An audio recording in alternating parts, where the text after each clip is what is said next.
Break के बाद एक बार फिर से स्वागत है आप सभी का। लगातार चौथे चरण के घमासान में IBC 24 का ये कवरेज जारी है। चौथे चरण में देश भर में 96 सीटों पर 10 राज्य और केंद्र शासित प्रदेशों की 96 सीटों पर इस वक्त वोटिंग जारी है, जिसमें मध्य प्रदेश की 8 सीटें भी शामिल हैं और इसी के साथ आज मध्य प्रदेश की सभी 29 सीटों पर मतदान संपन्न हो जाएगा। मतदान का 2 घंटे का समय अब तक पूरा हो चुका है। बिल्कुल, यानी 7 बजे से ये मतदान की प्रक्रिया चल रही है और सबसे पहले तस्वीरें आपको आपके न्यूज चैनल यानी IBC 24 ने दिखाई। अब बस कुछ ही देर मतलब 1 मिनट जैसे होगा तो 2 घंटे पूरे हो जाएंगे। मध्य प्रदेश की 8 लोकसभा सीटों, जिसमें से देवास, उज्जैन, इंदौर, मंदसौर, रतलाम, खंडवा और धार के साथ रतलाम को भी जोड़ देंगे तो ये कुल 8 सीटें हैं। और ये देखिए, शानदार मैप इसलिए बना दिया गया है कि आपको ये पता होना चाहिए कि उत्तर प्रदेश की 13 लोकसभा सीटों पर चुनाव हो रहा है, बिहार की 5, पश्चिम बंगाल की सीटों पर भी, और साथ ही साथ ओडिशा में भी, और आंध्र प्रदेश और तेलंगाना में भी वोटिंग की प्रक्रिया चल रही है। और हमारी पैनी नज़र किस पर है?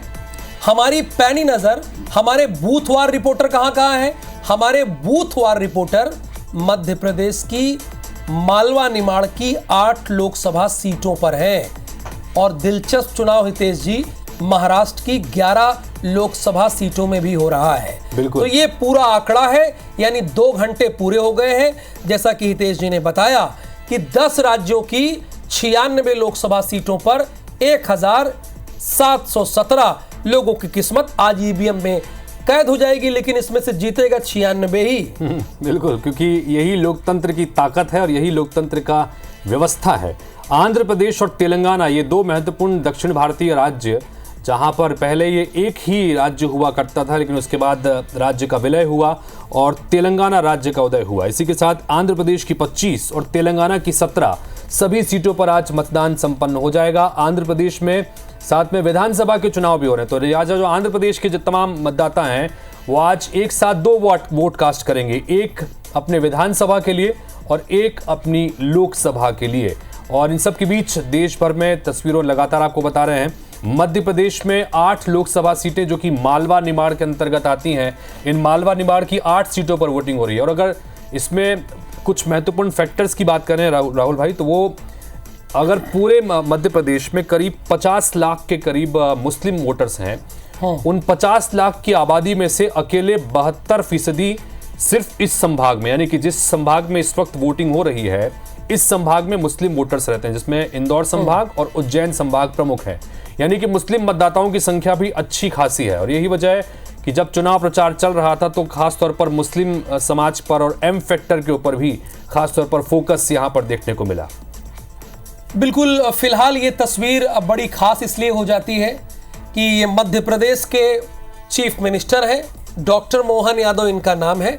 अपने मताधिकार का इस्तेमाल करने के लिए अपने पूरे परिवार के साथ, अपनी बेटी, अपने बेटे और अपनी पत्नी के साथ ये पहुंचे। और पवन कल्याण ये साउथ के एक जमाने में सुपरस्टार हुआ करते थे, बड़ी बड़ी होर्डिंग, बड़े बड़े कटआउट इनके लगा करते थे। और अब तो इनकी पार्टी है, बिल्कुल। अब तो इनकी पार्टी है और अपनी पार्टी के राष्ट्रीय अध्यक्ष भी हैं ये। और उस पार्टी के लिए के संदर्भ में ये कहा जा रहा है कि तेलंगाना में बहुत सारे समीकरणों को प्रभावित कर सकती है इनकी पार्टी, क्योंकि कांग्रेस पार्टी वहां पर अभी विधानसभा के चुनाव में चुनाव जीती है, लेकिन इनकी पार्टी की मौजूदगी की वजह से, भारतीय जनता पार्टी की दमदारी से चुनाव लड़ने की वजह से, TRS की वजह से बहुत सारे फैक्टर्स ऐसे बन गए हैं कि तेलंगाना में जो 17 सीटें हैं वहां के परिणाम किस तरह के आएंगे ये देखना बड़ा दिलचस्प होगा। पवन कल्याण को आपने इस वक्त वोट करते हुए देखा। और दक्षिण भारत में देखिए, चूंकि हैदराबाद में फिल्म सिटी भी है तो उस वजह से दक्षिण भारतीय फिल्मों का एक प्रमुख केंद्र भी रहा है। और इसमें हमने अल्लू अर्जुन को भी दिखाया, जो पुष्पा राज का अपने कैरेक्टर को लेकर बड़े चर्चित हैं। और इससे कुछ देर पहले हम चिरंजीवी का फोटो के वीडियो भी दिखा रहे थे। चिरंजीवी भी बाकायदा वोट करने पहुंचे हैं। प्रजाराज्यम पार्टी उन्होंने अलग से बनाई थी, बाद में पूरी पार्टी का विलय उन्होंने कांग्रेस पार्टी में कर दिया था। तो दक्षिण भारतीय अभिनेताओं के साथ साथ में अक्सर ही देखने को मिला है कि राजनेताओं के रूप में भी, यानी कि राजनीति में भी उनकी बड़ी दखल रहा है। ये ऐसे है कि बॉडी लैंग्वेज रीड करना सीखो। तो बॉडी लैंग्वेज ये दिखा रही है कि लोगों में मोदी जी को फिर से पंतप्रधान करने की होड़ लगी है, होड़। चलो मेरा वोटिंग अंदर विजुअल कर लेते आजा। तो इस चरण में कुल 5 केंद्रीय मंत्री हैं, जिसमें गिरिराज सिंह बेगूसराय सीट से मैदान में है बिहार की, अर्जुन मुंडा झारखंड से आते हैं, नित्यानंद राय, जी किशन रेड्डी दक्षिण भारत से आते हैं और अजय मिश्रा टेनी उत्तर प्रदेश की प्रमुख सीट है। ये 5 केंद्रीय मंत्री जो हैं उनकी किस्मत आज ईवीएम में कैद होगी। भी फ्री में मिलने और वाला है। वोटर्स आप देखिए सब वोट देने के बाद अपने अपनी उंगलियां दिखाएं कृपया। ये सब वो लोग हैं जो लोकतंत्र में अपनी आहुति डालकर ये लोग पहुंचे हैं। और आप ये देखिए वोट डालने के बाद यहाँ पर पहुंचे हैं। और सबसे खास बात ये है कि सभी लोग 56 दुकान पहुंचे हैं। 56 दुकान पर सभी को मुफ्त में पोहा खिलाया जा रहा है। ये देखिए मैं आपको पहले पोहा का शॉट दिखा देता हूँ कि यहाँ पर किस तरीके से बाकायदा इंदौरियों को जो पोहा खिलाया जा रहा है। सबसे पहले गुंजन शर्मा जी, उनसे मैं बात करता हूं। गुंजन जी, ये आपने जो एक ऐतिहासिक फैसला लिया था उससे क्राउड भी काफी अच्छा देखने को मिल रहा है।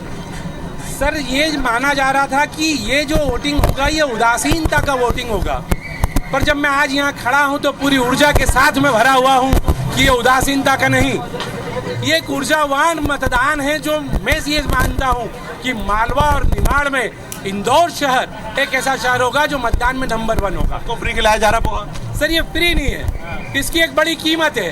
पहले मतदान और फिर जलपान, बड़ी कीमत आप प्रजातंत्र की भुगतान कीजिए। और फिर उसके बाद ये जो प्यार है 56 दुकान के साथ में वो आपका वही व्यक्ति आ रहा है, अपनी स्याही दिखा रहा है, उसके बाद पोहे खिला रहा है। सर, मैं मानता हूँ कि ये जो लाइन में खड़ा है वो वही है, क्योंकि उत्साह उसी में है जिसने वोटिंग किया है। जो वोटिंग न करके आए हैं, जो नोटा की बात करते हैं, वो लोटा लेके घूम रहे हैं। देखिए 56 दुकान एसोसिएशन के अध्यक्ष थे गुंजन शर्मा जी जो यहाँ पहुंचे थे। लोग हैं जो वोट डाल के आए, क्या कहेंगे भैया? सुबह का काफी माहौल अच्छा उत्साह दिख रहा है। बहुत अच्छा है। जागरूकता जो इंदौरियों में देखी जा रही है वो काफी बहुत अच्छी जागरूकता है और सबका साथ सबका विकास। क्या कहेंगे ये इस प्रकार का जो 56 दुकान ने निर्णय लिया कि बहुत अच्छा है, लोगों में हर्षोल्लास है इसके लिए और ज्यादा बढ़ के वोट दे रहे हैं लोग। क्या कहेंगे दादा, आप पहुंचे यहाँ पर? ये कहेंगे कि इंदौर स्वच्छता में जैसे नंबर है, लोकतंत्र के उत्साह मनाने में, पूरा उत्साह से मनाने में भी नंबर 1 है। यहाँ पोहे, जलेबी और आइसक्रीम फ्री दी जा रही है और लोगों में काफी उत्साह में। इंदौर के दूसरे कोने से यहाँ आया हूँ स्पेशली। क्या कहेंगे मैम, सुबह काफी अच्छा माहौल है? अरे ये तो पूरा फेस्टिवल लग रहा है, मतदान फेस्टिवल, बहुत अच्छा फेस्टिवल है, बहुत मजा आया। पोलिंग बूथ पे सबसे पहला वोट मेरा था, मैं 20 मिनट वहाँ खड़ी रही, स्टार्टिंग मुझसे हुई थी। बिल्कुल, आइए और आगे चलते हैं। देखिए इस तरीके से लोग जो है वो पोहे का लुत्फ उठा रहे हैं और पोहे के लुत्फ के साथ साथ वे। चलिए, इंदौर से तस्वीर आपको दिखा रहे थे, बड़ी खास है और 56 दुकान बड़ा खास जगह भी है। राहुल, आप भी उस जगह से कई बार हमने देखा है कि माहौल टाइटे कर चुके हैं। और वहां पर इसलिए था क्योंकि मतदाताओं के लिए स्पेशली इस बार वोट डालने के बाद आकर अपने उंगली पर स्याही लगा निशान दिखाइए और उसके बाद मुफ्त में आपको पोहा दिया जाएगा। और इसलिए क्योंकि इंदौर में माना जा रहा था कि इस बार चुनाव निरस्त तो नहीं हो जाएगा, चूंकि कांग्रेस पार्टी के प्रत्याशी ने नाम अपने आखिरी वक्त में वापस ले लिया था। कांग्रेस पार्टी ने नोटा के पक्ष में यहाँ पर अपील की है। बहरहाल उत्साह यहाँ पर देखने को मिल रहा है। और रितेश जी, एक पॉइंट ये भी कि सबसे ज्यादा कैंडिडेट वहीं से हैं। बिल्कुल, ओवरऑल देखा जाए तो रतलाम में 12 और इंदौर से 14 वापस लेने के बावजूद। विवेक त्रिपाठी जी हमारे साथ जुड़े हुए हैं और थोड़ी देर में आशीष शर्मा जी जो कि भारतीय जनता पार्टी के विधायक है वो भी जुड़ेंगे। हालांकि वो खातेगांव से विधायक हैं, वो विदिशा लोकसभा में आती है लेकिन देवास में चुनाव इस बार है। बिल्कुल। तो हमारे साथ विवेक त्रिपाठी जी, ये जो ये चौथा चरण है, ये कांग्रेस के लिए कितना मायने रखता है, कितना अहम है? नमस्कार। सबसे पहले तो मैं आपके चैनल के माध्यम से सभी मतदाताओं से अनुरोध करना चाहूँगा कि लोकतंत्र के इस महापर्व में अपनी सहभागिता सुनिश्चित करें। जिस तरीके से वोटिंग परसेंटेज कम होता जा रहा है वो लोकतंत्र के लिए मैं समझता हूँ खतरा है। तो आप सभी घरों से निकल के अपना मतदान जरूर करें। और 10 राज्यों में आज जहाँ मतदान होने जा रहा है, निश्चित ही भ्रम से चुनी हुई भाजपा सरकार 10 सालों से केंद्र की राजनीति में केंद्रित है और निश्चित ही चुनाव से पहले जितना भी भ्रम फैला के उन्होंने सरकार बनाई, 10 साल के अपने रिपोर्ट कार्ड में उन्होंने दिखा दिया कि मोदी जी की सारी गारंटियां विफल साबित हुई है। जब विपक्ष में रहते हुए मोदी जी कहा करते थे कि मैं भ्रष्टाचार को खत्म कर दूंगा, रोजगार के अवसर सृजित करूंगा, महंगाई पर अंकुश लगाऊंगा। कौन सी गारंटी विफल साबित हुई है विवेक जी? जितनी मोदी गारंटियां थी उसमें से कुछ भी सफल नहीं हुई है। जैसे रोजगार देने की बात कही थी, 2 करोड़ रोजगार प्रतिवर्ष देने की बात कही थी। जब मोदी जी विपक्ष में हुआ करते थे तब कहा करते थे कि बहुत हुई महंगाई की मार, अब की बार मोदी सरकार 400 रुपए का गैस सिलेंडर हुआ करता था, आज 1000 रुपए का गैस सिलेंडर है। निश्चित ही जिस तरीके से भ्रम फैला के मोदी जी ने केंद्र की सत्ता हासिल की, आज 10 साल में अपनी उपलब्धियां बताने में मोदी जी विफल साबित हो रहे हैं। आज जितनी भी सीटों में मध्य प्रदेश में चुनाव हो रहे हैं, उन सभी सीटों पे वर्तमान में भाजपा के सांसद काबिज हैं। वो अपनी उपलब्धियां नहीं बता रहे, अपने रिपोर्ट कार्ड नहीं पेश कर रहे, उल्टा वो धर्म के नाम पे वोट मांग रहे हैं, देश के प्रधानमंत्री के नाम पे वोट मांग रहे हैं। आज मूल समस्या यह है कि क्षेत्र की जनता पूछना चाहती है कि आपने अपने कार्यकाल में क्षेत्र के विकास के लिए क्या योगदान दिया है? ये चुनाव तो प्रधानमंत्री के लिए हो रहा है ना, समस्या को अब मुख्यमंत्री के लिए तो हो नहीं रहा है कि मुख्यमंत्री के नाम पे मांगे, तो प्रधानमंत्री के लिए हो रहा है। जैसे आप राहुल गांधी के लिए मांगिए, मल्लिकार्जुन खड़गे के लिए मांगिए, तो अगर प्रधानमंत्री के लिए, एक मिनट सुनिए ना विवेक जी, सुन लीजिए, विवेक जी सुन लीजिए, फिर जवाब दीजिए। आप राहुल गांधी के लिए मांगे, खड़गे के लिए मांगे, वो प्रधानमंत्री के लिए मांगे, तो अपने नेता के लिए तो कोई वोट मांगेगा।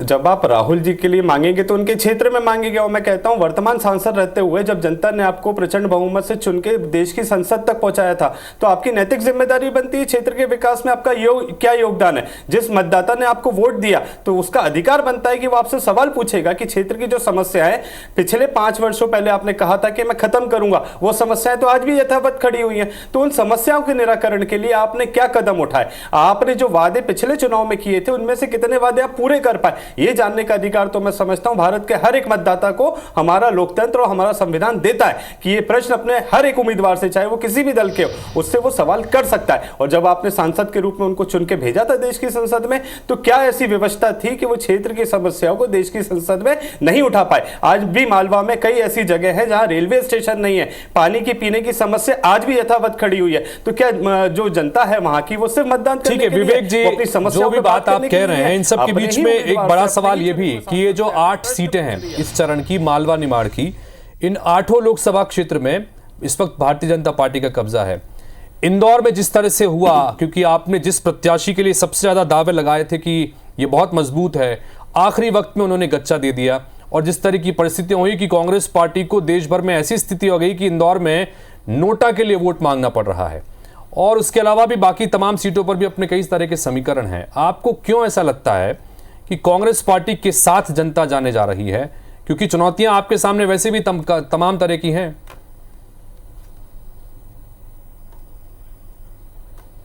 देखिए, इंदौर की जनता बहुत ही जागरूक है।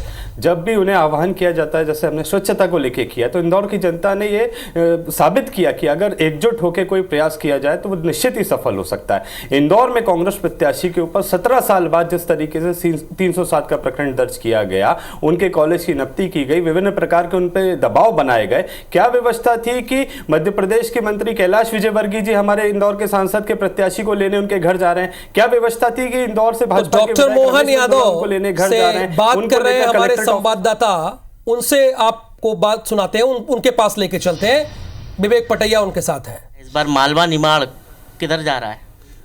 मालवा निमाड़ तो पहले से तय कर चुका, पूरा देश भी भाजपा के साथ जा रहा है। हम इस बात के लिए कह सकते हैं कि मध्य प्रदेश और मालवा निमाड़ वो जगह है जो आज़ादी के तुरंत बाद 52 से जहाँ जनसंघ के ज़माने से अपनी विजय यात्रा प्रारंभ हुई, अब तो पूरा देश विजय यात्रा में शामिल है, मोदी जी की, भाजपा की। इस बार इंदौर आपके पड़ोस में, वहाँ नोटा का प्रचार हो रहा, कांग्रेस नोटा पे वोट देने के लिए। ये कांग्रेस की हताशा, निराशा और घोर कलुषित मानसिकता का परिचायक है, जो आमतौर पे उपलब्ध प्रत्याशी में से कोई आपको पसंद ना आए तो नोटा लगाना चाहिए, ना कि नोटा को प्रत्याशी बनाना चाहिए। ये मैं मान के चलता हूँ कि कांग्रेस की अभी तक की राजनीतिक यात्रा का सबसे ढलान वाला पड़ाव है। पाकिस्तान की एंट्री होगी चुनाव में। पाकिस्तान तो हमेशा से कांग्रेस का प्रिय रहा है, उन्हीं के कारण से तो पाकिस्तान आतंकवादी घटनाएं करता था। जब से भाजपा की सरकार आई तब क्यों आतंकवादी घटना बंद हो गई? इसका मतलब है कि पाकिस्तान परस्त मानसिकता के कारण से देश ने कीमत चुकाई, और मैं मान के चलता हूं कि कांग्रेस को माफ़ी मांगना चाहिए। उस दौर की भी जब भारत का बंटवारा हुआ था और भारत पाकिस्तान अलग बने थे, ये पाप भी कांग्रेस के माथे। आप पमलानी जी क्या आए हैं, क्या कहेंगे? मेरे अपने बड़े भाई जैसे हैं और उनका स्वास्थ्य देखने में आए। तो ये थे मध्य प्रदेश के मुख्यमंत्री, और उन्होंने IBC 24 से कहा बातचीत में जीत का दावा किया है, मध्य प्रदेश की सभी सीटें जीतने का। कैमरा पर्सन विनीत के साथ विवेक पटिया, IBC 24 उज्जैन। तो हितेश जी, एक बात यहाँ पर मध्य प्रदेश के मुख्यमंत्री ने कही है जो कि कांग्रेस के प्रवक्ता से उसका जवाब देना चाहिए। पाकिस्तान परस्त, ये उनके शब्द थे। बिल्कुल। जब हमारे संवाददाता ने ये पूछा कि अब इस चुनाव में तो पाकिस्तान की भी एंट्री हो गई है, तो पाकिस्तान परस्त पार्टी बताया है विवेक जी आपकी पार्टी को। आपने भी सुना होगा, ऑन एयर कटा हुआ था। देखिए निश्चित ही जी मैंने सुना, बहुत ध्यान से सुना, और मैं उसी पे आपको जवाब देना चाहता हूं कि जब आपके पास 10 सालों की उपलब्धियां बताने के लिए कुछ नहीं हो, अपना रिपोर्ट कार्ड आप जनता के बीच में पेश नहीं कर पा रहे, तो निश्चित ही इस तरीके की बातें आप करते हैं। आपका देश के विकास में क्या योगदान रहा, ये सरकार और नरेंद्र मोदी जी और प्रदेश के मुख्यमंत्री मोहन यादव जी नहीं बता पा रहे। मोहन यादव जी को तो मध्य प्रदेश की जनता ने अभी परसों सुना, उनको अपने ही पार्टी के विधायकों के नाम नहीं पता है, कौन सा विधायक कहां से, यही उनको जानकारी नहीं है। चलिए, आशीष शर्मा हमारे साथ जुड़ गए हैं, देश की जनता ने बहुत अच्छे से शर्मा जी जुड़ गए हैं, जो कि विधायक है भारतीय जनता पार्टी के। मोदी, बताइए आशीष जी, वो कह रहे हैं कि आपकी पार्टी के मुख्यमंत्री हैं, उनको विधायकों के नाम नहीं पता, और दूसरा ये कहते हैं कि 10 साल में करने के लिए, बताने के लिए कुछ है नहीं, इसलिए पाकिस्तान और मंगलसूत्र और बाकी तमाम अहम मुद्दों पर बातचीत हो रही है। बताइए आशीष जी, क्या कहेंगे?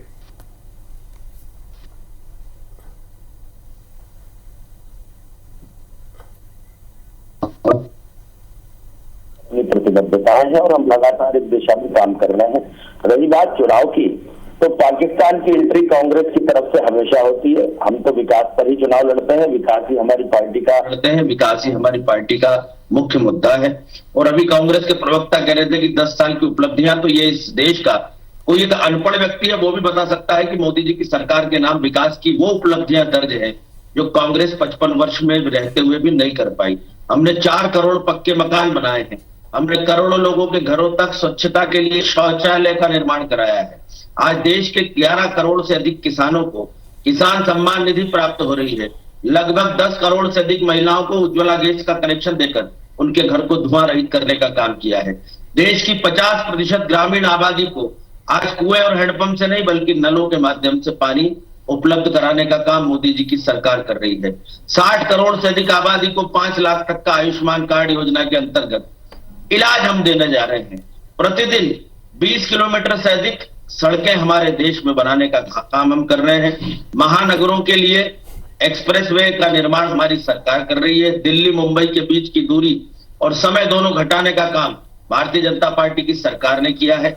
आपके समय केवल 6 और 7 एम्स हुआ करते थे, आज लगभग 21 एम्स इस देश में काम कर रहे हैं। IIT हमने खोले हैं, IIM हमने खोले हैं, और छोटे छोटे महानगरों को भी मेट्रो रेल की कनेक्टिविटी मोदी जी की सरकार के समय मिलने जा रही है। वंदे भारत जैसी विश्व स्तरीय ट्रेन हमारे देश में चल रही है, और ये कह रहे हैं कुछ काम नहीं हुआ।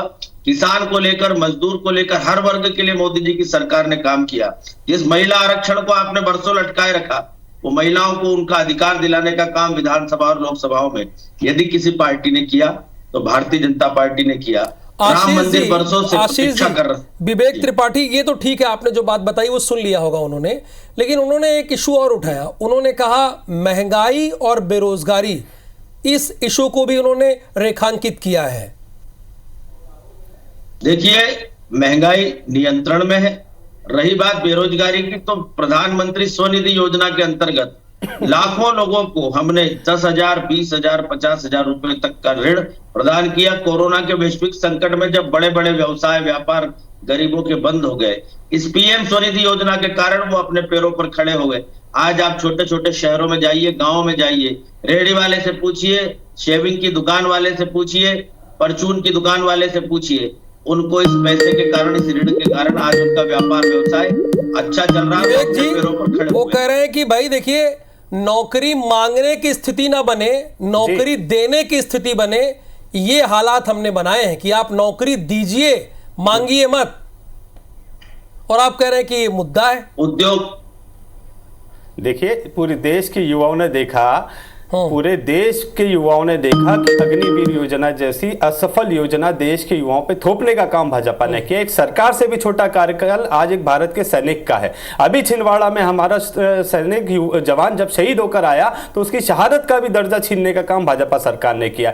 ये लोन देना, ऋण देने को नौकरी देने में अगर गिन रही है तो इस तरीके की सरकार कितनी चलेगी, कितने आगे तक जाएगी, ये देश की जनता को देखना पड़ेगा। आज अगर इतना ही मैं समझता हूँ बेरोजगारी खत्म हुई होती और बहुत अच्छे दिन आ गए होते तो लोगों को आत्महत्या को करनी पड़ रही है। कल भी आत्महत्या लोगों ने करी, कल देखा हमने किस तरीके से कर्जे के बोझ तले एक युवक ने रोते हुए एक वीडियो सार्वजनिक रूप से दिखाया गया और उसने आत्महत्या कर ली। तो निश्चित ही हर वर्ग आज देश में परेशान है। आप महिला सुरक्षा की बात कर रहे हैं, मध्य प्रदेश की राजधानी भोपाल में इनके मंत्री के पुत्र द्वारा एक महिला के ऊपर प्राणघातक हमला किया गया, आज तारीख तक उसकी गिरफ्तारी नहीं हुई है। क्या कारण है, क्या व्यवस्था है, पुलिस आज तक कार्रवाई क्यों नहीं कर पा रही है? तो निश्चित ही इनकी कथनी और करनी में अंतर है, इनके पास में बताने के लिए उपलब्धियां नहीं है। ठीक है, कथनी और करनी में अंतर है, आशीष जी ये कह रहे हैं। और लगातार कांग्रेस पार्टी के जो स्थानीय नेता वो कहते हैं कि इस चरण की जो 8 सीटें हैं बीसीसीआई में नहीं थे। ठीक है विवेक जी, ठीक है विवेक जी, विवेक जी रुकिए, विवेक जी रुकिए, एक मिनट सवाल कर ले, एक मिनट रुकिए।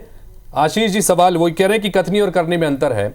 कांग्रेस पार्टी के स्थानीय जो लीडरशिप है वो ये कह रही है कि इन 8 में से 5 सीटों पर कांग्रेस पार्टी बहुत मजबूत है। दूसरी तरफ राहुल गांधी अलग अलग मंचों से कहते हैं कि इस बार देख लीजिए, लिख के रख लीजिए कि प्रधानमंत्री इस बार नहीं बनने जा रहे हैं नरेंद्र मोदी। क्या कहेंगे आशीष जी? ये वही भविष्यवक्ता है जो लगातार 2014 से लेकर 2019 तक और अब 2023 में भी अपनी भविष्यवाणियां लेकर आए। रही बात भारतीय जनता पार्टी की, तो भारतीय जनता पार्टी ने जो विकास किया है वो कांग्रेस को दिखाई नहीं देगा, क्योंकि इन्होंने इटली का चश्मा पहन रखा है।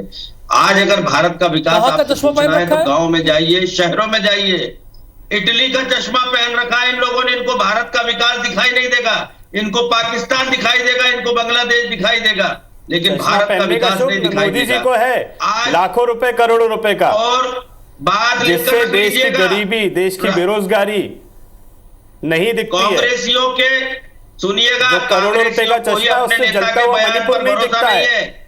और मैं तो मीडिया से कहना चाहता हूं, आप राहुल गांधी से लिख कर ले लीजिए, पाकिस्तान हितैषी कौन है ये देश की जनता ने देखा। तो क्या वो राजनीति को छोड़ देंगे? के बाद मोदी जी मिठाई का डब्बा लेके पाकिस्तान गए थे, ये पूरी देश ने देखा, बगैर बताए गए थे। सुबह सुबह वीडियो आए थे कि आज देश के प्रधानमंत्री पाकिस्तान गए मिठाई लेकर। आपने पिछली सरकार में समझौता एक्सप्रेस चलाई पाकिस्तान जाने के लिए, अटारी बॉर्डर खोला, उसका परिणाम क्या हुआ? देश में घुसे पाकिस्तान के आतंकवादी, आपकी सरकारों में हुआ है। पंकजा मुंडे कुछ कहना चाह रहे थे, उनको सुनते हैं एक बार। और एक दिन आपने मतदान कहा कि हमारे देश के लिए भी जरुरी है, तो लोग जरूर आएंगे, मुझे विश्वास है। 400 पार ही पहिली निवडणूक आहे लोकसभेची, त्या निवडणुकीला सामोरे जाताना काय वाटतं, आता किती कॉन्फिडंट आहात? अगदी काही म्हणजे मतदान प्रक्रिया आता सुरू झालेली आहे ऑलरेडी। माझ्या राजकीय जीवनामध्ये फेज में और दूसरे फेज में चौथा फेज है, कम वोटर टर्नआउट देखने मिल रहा है, क्या अपील करना चाहते हैं कि भारत? देखिए, आपने कह ही दिया बोलते बोलते कि 400 में आप आने वाले हैं, तो ये आपका आशीर्वाद समझ के मैं स्वीकार करती हूँ। जरूर मुझे विश्वास है, क्योंकि जब पहली बार अमित भाई ने नारा दिया था तो वो नारा पूरा होगा कि नहीं ऐसा सबको लगता था, वो पूरा हुआ है। तभी 400 पार का नारा अगर दिया है मोदी। तो आप पंकजा मुंडे को सुन रहे थे, वो अपनी बात को रख रही थी। वो कह रही थी कि इस बार यानी 2024 में भारतीय जनता पार्टी 400 के पार होगी। ये हितेश जी लगातार सब तरफ से अपने तरीके से भारतीय जनता पार्टी के नेता लगातार कह रहे हैं, लेकिन 2 खास मेहमान हमारे साथ लगातार जुड़े हुए हैं। और लेकिन उससे पहले हमारे पास एक बड़ी अपडेट ये है, बड़ी खबर ये है कि 9 बजे तक वोटिंग परसेंटेज, यानी वोटिंग परसेंटेज 9 बजे तक कितने लोगों ने अपने मताधिकार का इस्तेमाल किया, वो हम लेंगे कि कितनी परसेंटेज वोटिंग हुई है। तो ये तस्वीरें आप देख ही रहे हैं, ये चुनाव की ब्रेकिंग आ गई है। खरगोन में 9 बजे तक 16.38% मतदान हुआ है।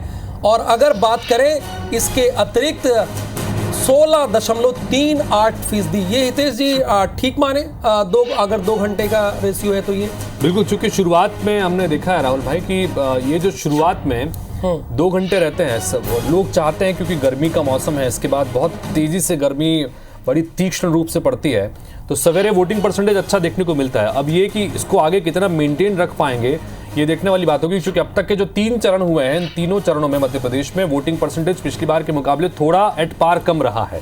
तो क्या इस बार ये वोटिंग परसेंटेज उस पिछली बार के जो आंकड़े हैं उसको पार कर पाएगा, ये देखना होगा। लेकिन सवेरे शुरुआत में चूंकि मतदान अच्छा तेजी से होता है, वोटिंग के लिए बड़ी संख्या में लोग पहुंचते हैं, तो ये उसका असर है कि करीब 16% के ऊपर वोटिंग खरगोन में देखने को मिल रही है। बिल्कुल। तो वक्त एक छोटे से ब्रेक का है और ब्रेक के बाद भी ये चर्चा और इसके साथ ही साथ चुनाव से जुड़ी हर जानकारी बूथवार आपको IBC 24 पर मिलेगी। चलिए, तो तस्वीरें आपको लगातार दिखा रहे हैं और इस वक्त ये 6 तस्वीरें आपकी टीवी स्क्रीन पर है। इसके पहले भी अपडेट हम आप तक पहुंचा रहे थे। तो वेंकैया नायडू ने यहां पर अपने मताधिकार का प्रयोग किया, पूर्व उपराष्ट्रपति हैं। दूसरी तस्वीर आपको दिखा रहे हैं जहां पर AIMIM उम्मीदवार है असदुद्दीन ओवैसी, जिन्होंने अपने मताधिकार का प्रयोग किया है। और तीसरी तस्वीर जहां पर पूर्व केंद्रीय मंत्री हैं, वो भी अपने मताधिकार का प्रयोग करते हैं, यहाँ पर नजर आए। चौथी तस्वीर आपको दिखा रहे हैं और यहाँ पर जगन मोहन रेड्डी ने वोटिंग की है। और इसके बाद पांचवी तस्वीर की अगर बात करें तो BJP प्रत्याशी हैं जिन्होंने अपने मताधिकार का प्रयोग किया है, माधवीलता। और आखिरी तस्वीर आपको दिखा रहे हैं जहां पर त्रिपुरा के राज्यपाल ने अपने मताधिकार का प्रयोग किया है।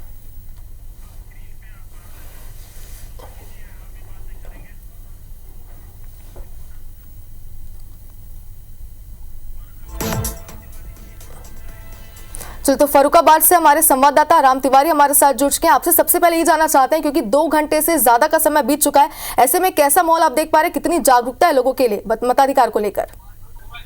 मताधिकार को लेकर के मैडम इस समय महिलाएं कुछ ज्यादा ही जागरूक हैं। फर्रुखाबाद से मतदान 7 बजे सुबह शुरू हुआ था।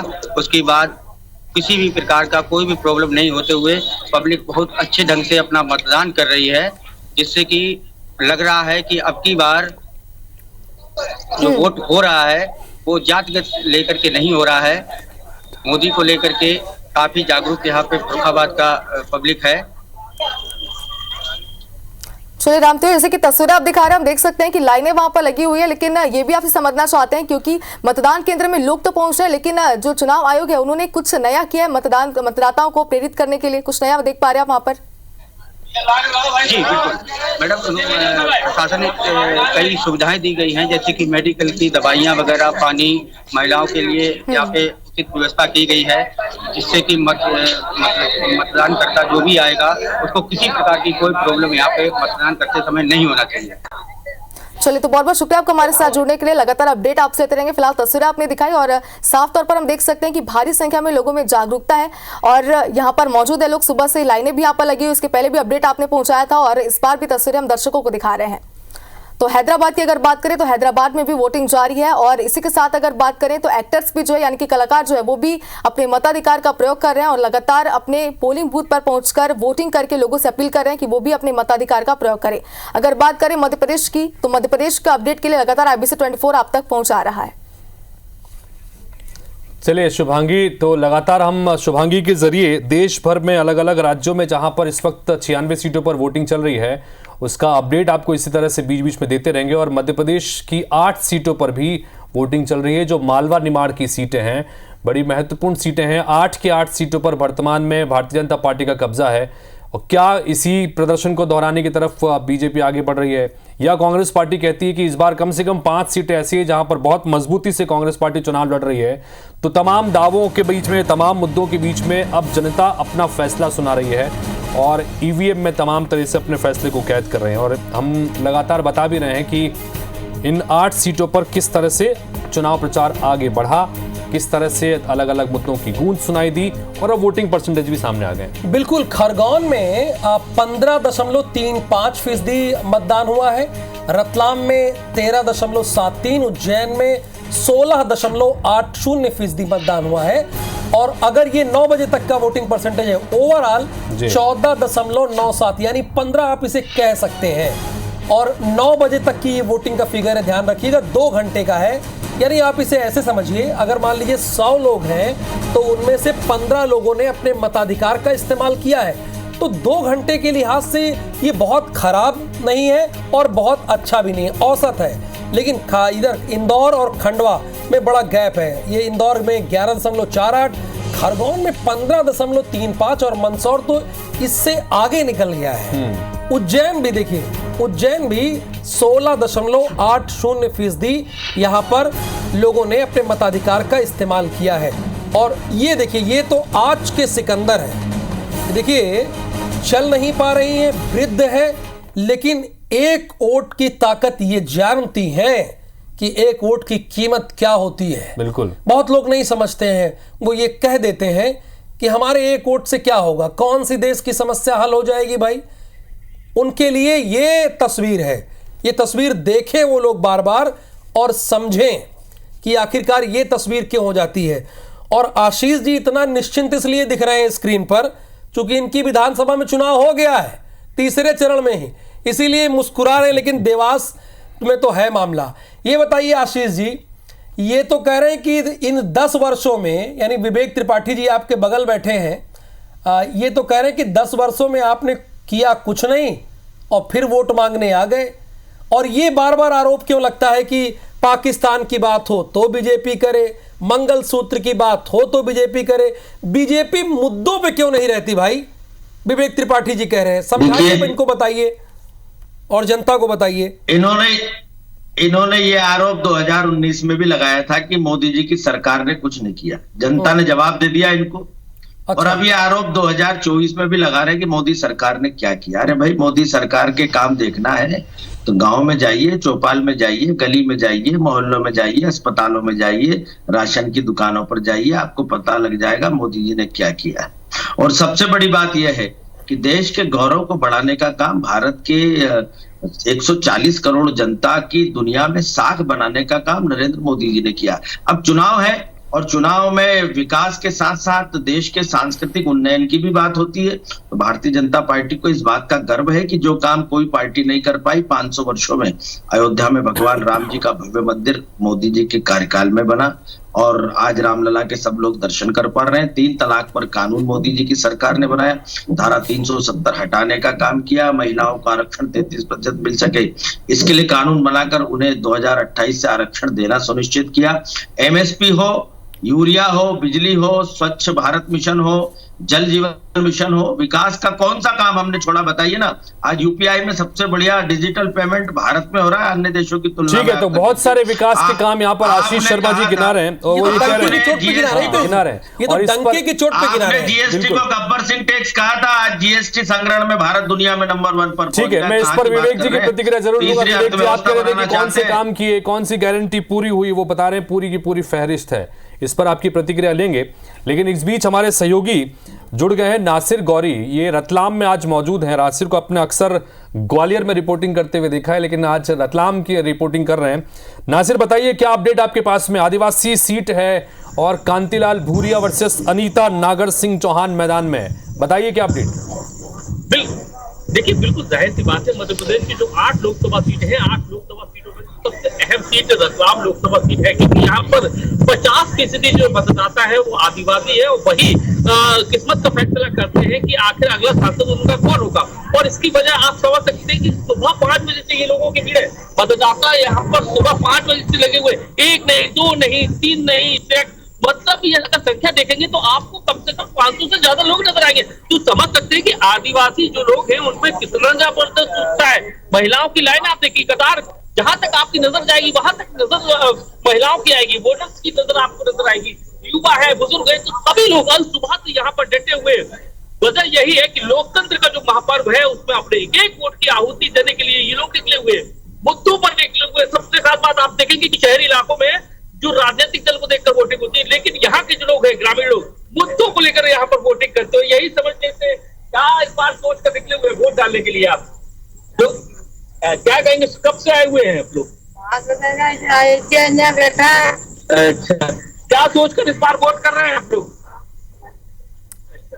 देखिए, आप समझ सकते कि महिलाएं यदि 5 बजे चाहिए तो आप समझिए कि 5 बजे जो वोटर्स इंतजार कर रहा है वोट डालने के लिए, वो कितना ज्यादा सजग होगा। और लोग हैं उनसे बात करते हैं, समझते हैं। दादा, क्या इस बार का चुनाव कितना महत्वपूर्ण है आपके लोगों के लिए? कैसे देखते हैं इस चुनाव को आप? बहुत अच्छे देखते हैं, बहुत अच्छे देखते हैं। कब से लगे हुए आप लोग लाइन में? 4-5 दिन, 3 घंटे हो गए। चलिए नासिर, लेकिन हम लाइन देख रहे हैं, उत्साह यहाँ पर बना हुआ है और लंबी लंबी कतार। आप कह रहे हैं कि सुबह 5 बजे से ही लोग यहाँ पर लाइन में लगे हुए हैं। आदिवासी बाहुल ये सीट है, बड़ी महत्वपूर्ण है राहुल भाई, क्योंकि रतलाम झाबुआ सीट जो है उसकी टोपोग्राफी के लिहाज से आप अगर देखें भौगोलिक परिस्थितियों के हिसाब से तो 3 राज्यों से की सीमाएं लगती हैं, जिसमें रतलाम जो है वो राजस्थान से लगता है, झाबुआ को आप देखेंगे तो वो गुजरात से लगता है। तो गुजरात, राजस्थान और मध्य प्रदेश तीनों के आदिवासी बाहुल इलाकों की का असर यहाँ पर देखने को मिलता है और यहाँ पर ये बड़ी दिलचस्प जंग है। नेशनल चेहरे जो हैं वो भी हम लगातार दिखा रहे हैं और ठीठ जो है दूरांचल इलाकों में किस तरह से वोटिंग की लंबी लंबी कतारें देखने को मिल रही है, ये भी हम बता रहे हैं। मेरे ख्याल से हम विवेक त्रिपाठी जी के पास चलते हैं। विवेक त्रिपाठी जी इंतजार कर रहे हैं क्योंकि उनको बड़े ज़बरदस्त तरीके से आशीष शर्मानी जी ने बाकायदा पूरी लिस्ट बता दी थी।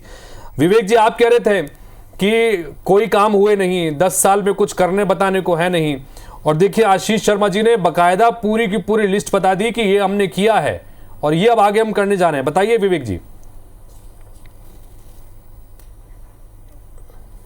अगर आशीष शर्मा जी की बात पे यकीन करेंगे तो उस बात पे भी यकीन करना पड़ेगा कि जय शाह जी ने जब तक बीसीसीआई की कमान नहीं संभाली थी, भारतीय क्रिकेट टीम कभी प्रदर्शन ही नहीं कर पाई। अगर उनकी बात पे यकीन करेंगे तो आपको इस बात पे भी यकीन करना पड़ेगा कि आज भारत की अगर क्रिकेट टीम अच्छा खेल पा रही है तो उसके पीछे सबसे बड़ा योगदान जय शाह जी का है, क्योंकि वो आज बीसीसीआई की कमान संभाले हुए हैं। ये एक तरफ कहते हैं कि इन्होंने देश के लिए बहुत सारे काम किया, हम बिल्कुल कहते हैं कि आपने काम किया। आपने किसानों के ऊपर काले कानून थोपे, जिसको लेके जब किसान सड़कों पर उतरा तो आपने की तुलना खालिस्तान से कर दी, पाकिस्तान से कर दी। अगर भैया आपके पास बताने के लिए उपलब्धियां होती तो देश के प्रधानमंत्री को आज मंगलसूत्र पाकिस्तान हिंदू मुस्लिम पे बात क्यों करना पड़ रहा है? आशीष शर्मा जी से मैं पूछना चाहता हूं, आप हिंदू हैं, आप ब्राह्मण हैं, क्या भारत में किसी का साहस है कि हमारे परिवारों की महिलाओं के सम्मान का प्रतीक मंगलसूत्र, उस पर कोई हाथ डालने की हिम्मत भी जुटा पाए? आशीष शर्मा जी इस बात का जवाब दे सकते हैं क्या कि हमारा मंगलसूत्र हमारी महिलाओं के सुहाग का प्रतीक इतना कमजोर है, हम इतने लाचार हैं कि कोई उस पर हमला कर सकता है, हम चुपचाप मौन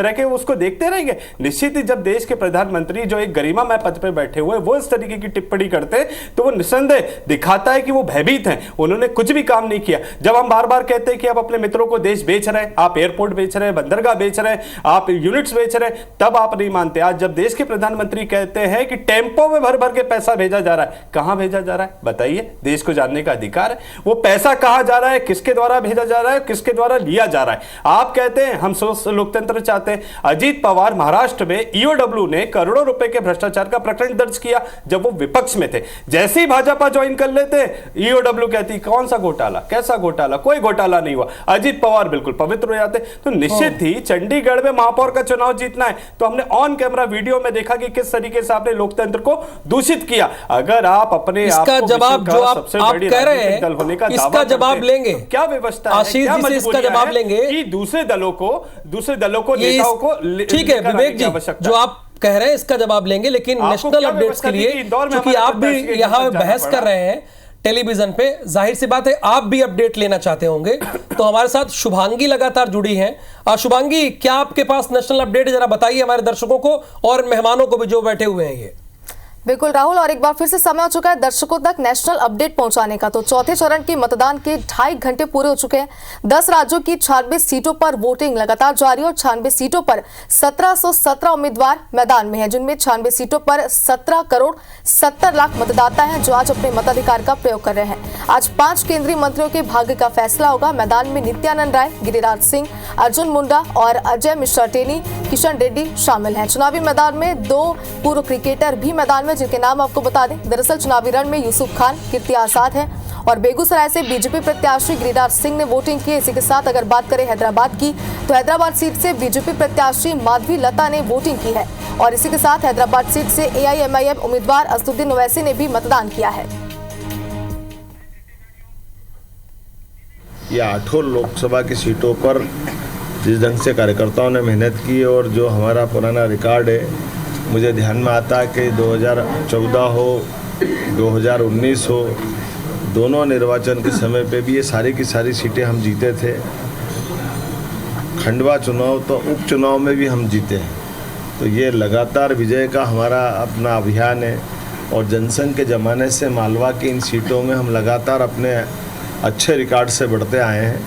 मैं एक बार फिर आपके माध्यम से मतदाताओं से अपील करना चाहूँगा, राज्य के मुखिया होने के नाते, कि मताधिकार हम सबका अधिकार है। कुछ भी हो, कैसे भी हो, किसी भी अवस्था में हो, हर एक का एक वोट डलना चाहिए। मैं आपसे अपेक्षा करता हूँ और आप सब, मैं उम्मीद करता हूँ कि आप इसका पालन भी करेंगे। और साथ ही साथ भाजपा ने जो काम किया है, खास करके मालवा के अंचल के अंदर 2014 के पहले रेलवे के लिए अकेले बात करूं तो केवल 150 करोड़ रुपया भारत सरकार से मिलता था और हमारी रेलवे के अंदर काम होता था। आज की स्थिति 15,500 करोड़ रुपए की राशि भारत सरकार में माननीय मोदी जी के माध्यम से हमको मिली है। हमारा कौन सा ट्रेन का रूट नहीं है जिसमें लगातार विकास की और राशि की उपलब्धता नहीं हुई है। मैं मान के चलता हूं कि हमारा फतेहाबाद उज्जैन ट्रैक कांग्रेस के समय उखाड़ा गया था, लेकिन ये रेलवे ट्रैक भी बनकर तैयार हो गया, बल्कि लोकार्पित भी हो गया। उज्जैन देवास दोहरीकरण, विद्युतीकरण, उज्जैन झालावाड़ नया सर्वे, उज्जैन इंदौर खंडवा रेल मार्ग और अब सेंधवा से लेकर के हमारे बड़वा तक की लाइन का, खास करके ओंकारेश्वर महाराज के यहाँ तक की रेल लाइन भी चालू हुई है। उम्मीद कर रहा हूँ कि महू का ट्रैक भी जल्दी चालू होगा। इसी प्रकार से प्रधानमंत्री मित्र पार्क के माध्यम से धार के अंदर 1 लाख लोगों को रोजगार के लिए बड़ा मेगा पार्क आया है। उज्जैन में मेडिकल डिवाइस पार्क, जिसके माध्यम से सभी प्रकार के मेडिकल डिवाइस उज्जैन में बन रहे हैं। अर्थात भारत सरकार के द्वारा सभी क्षेत्रों में समान रूप से काम करने के लिए, और उस सब में बाबा महाकाल के महालोक की तो बात ही अलग है। जिस प्रकार से बाबा महालोक का माननीय प्रधानमंत्री ने लोकार्पण किया था, ये पूरा क्षेत्र की दशा दिशा दोनों बदली है। आर्थिक रूप से बहुत समृद्ध हुआ है, और अब जब समस्त सामने ऐसे में भी लगभग 20,000 करोड़ के नए कामों की मंजूरी हमारी अपनी सरकार ने दी है। उज्जैन के अंदर समिट हो या मोटरयान का मेला हो, लगभग 125 करोड़ का तो राजस्व हमको केवल परिवहन विभाग को मिला है। तो 17,000 से ज़्यादा गाड़ियाँ उज्जैन में बिकी है। सरकार के बनने के बाद जिस ढंग से काम हुए हैं, ये उज्जैन इंदौर उस बात का गवाह है। आर्थिक रूप से संपन्नता वाला क्षेत्र भी। और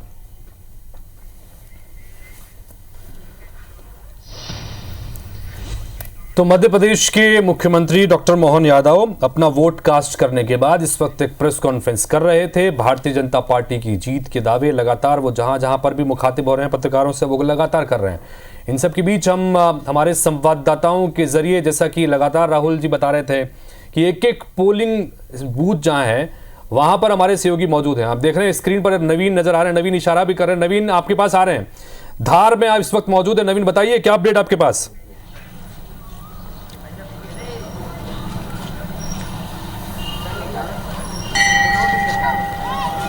देखिए हितेश, इस वक्त मैं धार लोकसभा क्षेत्र में हूं। आप तस्वीरें देखिए, यहीं से मैं दिखाने की कोशिश करूंगा। बीजेपी कैंडिडेट सावित्री ठाकुर जो है मंदिर में हैं और दर्शन कर रही हैं, भगवान का आशीर्वाद ले रही हैं। महादेव का मंदिर है और ये उम्मीद कर रही हैं कि जीत इनकी निश्चित होगी। हालांकि कुछ देर पहले हमारी इनसे बातचीत हुई थी।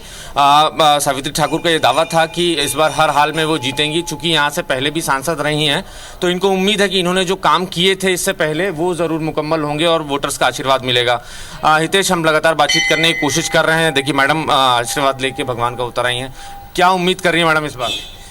इस बार हम धार से 3 लाख पार करेंगे। मोदी जी कह रहे हैं कि 400 पार देश में होगी बीजेपी और आप 3 लाख पार। हाँ, धार महू से। इस दावे के पीछे वजह क्या है?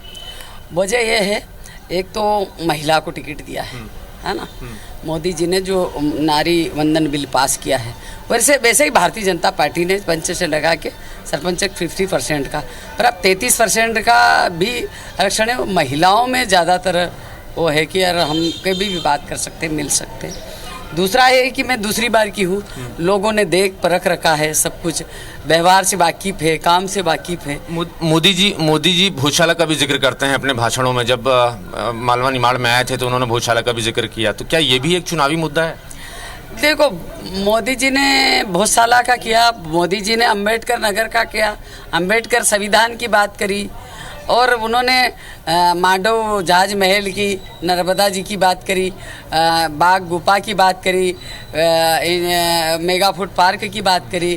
भोजशाला को नहीं, सबको लेके चले मोदी जी का मुद्दा ये है, सबका साथ सबका विकास सबका। लेकिन कांग्रेस, चलिए सावित्री ठाकुर जी को टिकट मिल गया है, अभी वर्तमान में सांसद है, तो इनको लग रहा है सारी महिलाओं को टिकट मिल गया है। अरे ऐसा नहीं है, 74 कैंडिडेट हैं जिसमें 5 ही महिलाएं हैं। सावित्री ठाकुर जी, बहरहाल आपका कहना था, आपने कह दिया। वक्त एक छोटे से ब्रेक का है, और ब्रेक के बाद भी हितेश जी मेगा कवरेज और सरकार का हर अपडेट आपको यहां मिलता रहेगा।